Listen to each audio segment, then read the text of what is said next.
The only people who don't want to disclose the truth are people with something to hide.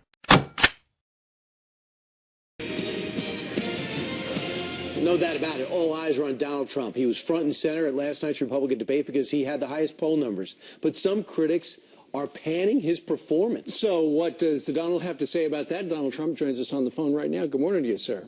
You know, I hadn't heard that because I won the Time magazine poll. I think I had 55%. And Drudge. And I won Drudge, with a huge number. Right. And so I hadn't heard that. So. And you know what? The New York Times has got an item that says Donald Trump steals a show mixing politics and pizzazz. Yeah, New York Times had me. You know what the truth is? I did badly with Krauthammer because he hates me. And this guy, this Slob that you have on your show, what's his name? He does the focus groups. He always picks a focus group that doesn't like Trump. No, listen, he's not a slob. He's a good guy. Frank Luntz, he interviewed you. Yeah, but I don't like him. But you also didn't seem to like Rand Paul last night, and it seemed as though he didn't like you too much. You know, when you guys went head to head, and we're going to play the sound, I'm going to ask you how you thought this actually happened post-debate. Here it is. What I'd like to see is a private system without the artificial lines around every state. Newsflash, the Republican Party's been fighting against a single-payer system for a decade. So I think you're on the wrong side of this if you're still arguing for a single-payer system. I don't think you heard me. You're having a hard time tonight. Hilarious. He was having a hard time, I will say. What's your impression of him? Well, you know, I've given a lot of money to him for his, he does work on eyes. He's a doctor, and he does work on kids' eyes, and I think it's a great thing. I think he's actually a better doctor than he is a senator. You want to know the truth. But he was the one person. I actually got to know a lot of the people last night, and they were terrific. You have a terrific guy coming up, Marco. I got to know him, and his wife is fantastic, and his family. Did he surprise you? Well, I didn't know him. I've actually contributed to him in the past, but I didn't really know him. And I met him for the first time, and I liked him. Yes, sure. Marco Rubio. Of the other people there on the stage, the 9 other people, you have had some harsh words for some of them. Who is the one who, when you came up to him and they shook your hand, did you think, oh, this is different than I thought it was going to be? Well, it's an interesting question. I really, I know so many of them, right? But the governor of Ohio, Kasich's a good guy, but I was hitting Bush pretty hard, and I met him and got to know him a little bit last night. He's a terrific guy, Jeb, and I really thought he was a nice guy, Jeb Bush. Who from the 5 o'clock debate would you have brought up to the stage last night with you, and who from your stage would you have bumped down or off the stage completely? Well, I would have probably bumped Rand Paul because he was the only one that came at me last night, and I was expecting more than that, frankly, but I would have bumped him, and I would have brought up Carly. I think Carly was very effective. I think she was a very effective debater. Well, leading up to this debate, Donald, I'm listening to all your interviews, and you say, I don't really know how to prepare. I've never been in something like this. I'm not a professional politician.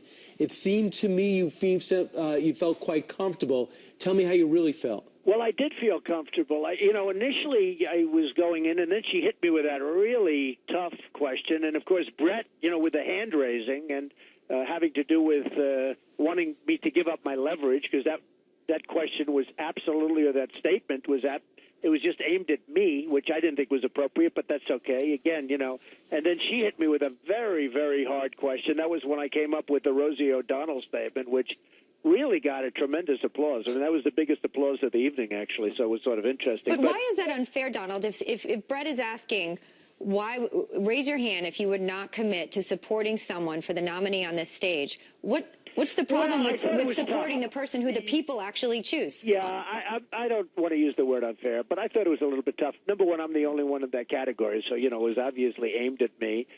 And I think I handled it well. And, look, if you look at Drudge, if you look at Time Magazine, if you look at the New York Times, I guess I must have handled it well because they all said I was easily the winner. So but it was a little bit of a surprise to be standing up there having to justify everything, as you haven't even, your shoes haven't even become warm and you're having to justify everything. So, Mr. Trump, just to clarify something you said a moment ago with, that pledge at the beginning, are you saying you wouldn't agree to it because you don't want to give up your leverage? Well, there's a leverage that you have, and also, and by the way, just so you understand, I don't want to do that. I want to win. You know, I'm substantially leading in all of the polls. I mean, every single poll, and new ones just came in. Georgia just came in, where I'm in the mid-30s, and South Carolina, and even in Iowa. I'm leading in Iowa. I'm leading in New Hampshire.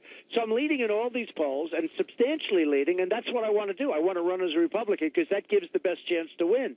But if I'm treated with respect, as the party should do, and if I like the person that is going to win, if it's not going to be me, I would not run as an independent. But I still don't want to give up the leverage, but I would give it up in that case. The big story yesterday was the truth or the true or false story that Bill Clinton, you and Bill Clinton talked before you decided to run, and maybe that was the reason you decided to run.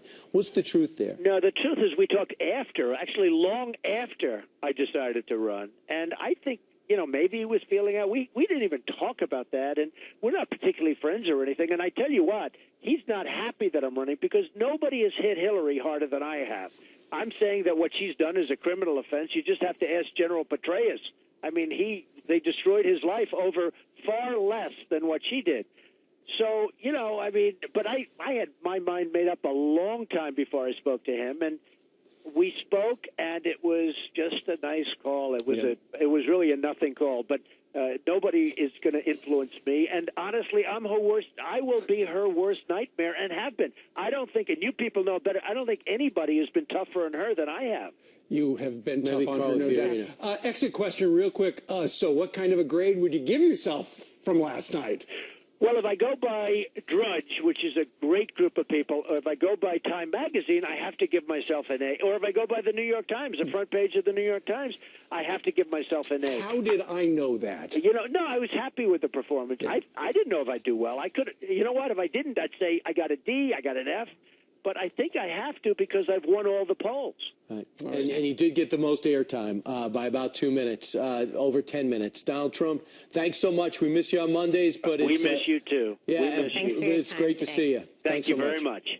The only people who don't want to disclose the truth are people with something to hide.